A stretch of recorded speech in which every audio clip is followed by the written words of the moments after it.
Ça c'est juste quand Actuel ferme que ça se développe. Ouais. Il y a Joignot, il y a Bizot qui y va. C'est Il y vrai. a Mercadet qui fout son nez. Ouais.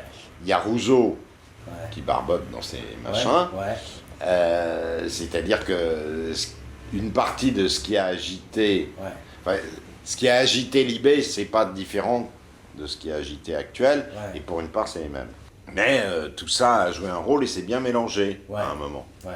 Et puis Serge, moi c'est quelqu'un que j'avais connu à Clarté, Ouais. que j'avais... Serge était à l'UNEF dans les années 60 pendant la guerre de Jay. Enfin bon, Serge, moi, je le connais depuis la nuit des temps. Quand Jean-François est mort, Serge m'a téléphoné assez vite, très ému, et en me disant, écoute, il n'y a que 2 personnes qui aient secoué la presse depuis 30 ans en France, c'est Jean-François et moi, et voilà. Ouais.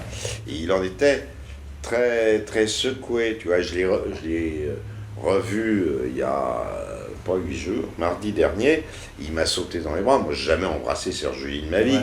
Ça me serait pas venu à l'idée, en plus il pique. Mais je me suis retrouvé à embrasser Serge par émotion de la mort de Jean-François. Mais il y a eu cette émission sur, alors, je crois que c'était France 3, où il y a un dialogue entre les deux qui est hallucinant. Nous commençons par faire, dans le premier numéro, qui est titré « Les communautés contre la famille », qui s'ouvre par un texte de Kouchner, qui commence par « Alors, ils font ça tous ensemble, dit-on, dans les foyers, etc. » Texte qui revendique parfaitement, d'ailleurs. Et... Encore aujourd'hui. Ah oui, il semble, alors, sans l'ombre d'un problème. Mais en privé. Hein. Non, je t'en fous. Moi, je ne m'ai jamais empêché d'écrire quoi que ce soit. Et moi, je sais qu'un jour où j'ai écrit un truc sur les origines d'Actuel et tout ça, je ne l'ai pas cité parce que je ne voulais pas le gêner, il était ministre, il m'a insulté en disant « T'aurais bien pu dire que c'était de moi. Moi, je ne renie pas. Moi, je l'avais fait par discrétion, en disant « C'est pas la peine, il est ministre de la Santé et de l'Action humanitaire. Je ne vais pas aller lui refoutre dans les pattes un texte qui raconte des cochonneries sur... le mélange sexuel. Il n'était pas content que je l'ai éliminé de ça. Donc non, ça ironie pas une seconde.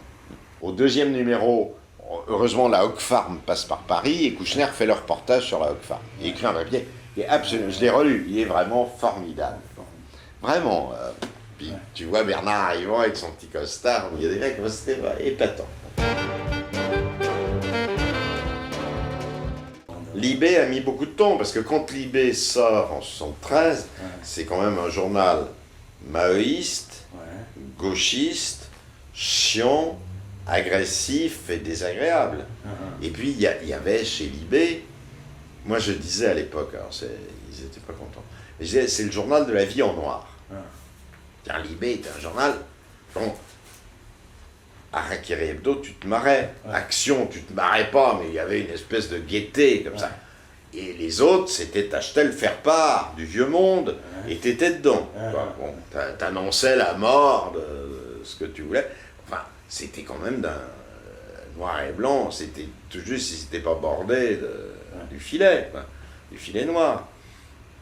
Et ils n'ont découvert ça que tardivement, après leur crise multiple et après le putsch de Julie, qui là a fait preuve du talent. Mais Julie c'est Clarté, n'oublions jamais.